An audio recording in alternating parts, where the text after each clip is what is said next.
67 år, lige pensioneret efter en flot karriere hos Mærsk, hvor han gik fra skibsdreng til opgraderet chefkok på luksuslejren af Nordstjernen. En sand maestro, flamberet mad på stor skærm. Førhen havde Ole Vendrup ingen mønter på lommen, men et alibi tom firma kort til hans ønsker og drømme. Han havde overskud til at tro på sig selv, og hans tro på medmennesker var proportionel. For løn for at se verden var en af hans bestræbelser. Han satte tid som ung, og det betalte sig. Han nød det på de 7 have, indtil han blev over the hill og skulle sejle på Storebælt, så fik han tynd mave. Aldrig mere lønslave, hjem til lille mor i Silkeborg. Nu sidder de og glor på hjemmevide jord. Nu sidder Ole og konen roligt i stuen, nyder ojummet af deres boligsituation. Men i takt med Ole blev et hjemmemennesk, blev man samtidig også en smule fremmedfjendsk. Han er bare endnu en af de angste danskere, der faldet for vestens mange skræmmekampagner.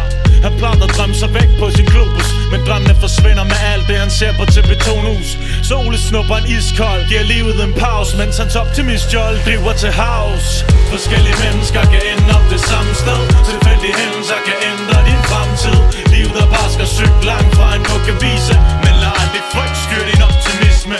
Forskellige mennesker kan ende op det samme sted, tilfældige hændelser kan ændre din fremtid.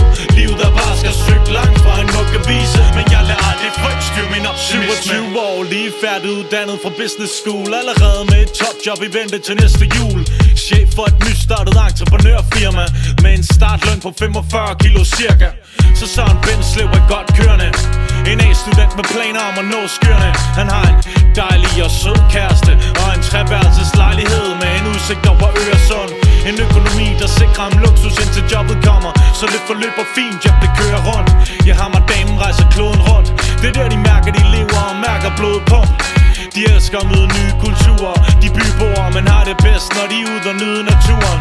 Om det på safari, kalder mig i blækspruttejagt eller lidt surf og scuba diving på Hawaii. Men tingene tager en drejning, han fik ikke jobbet, han stresser sin vej hjem og bliver offer for dårlig timing. En trucker crasher hans bil, nu er alarm for bæltet ned, så nu kan ingen rejse for sender med sted.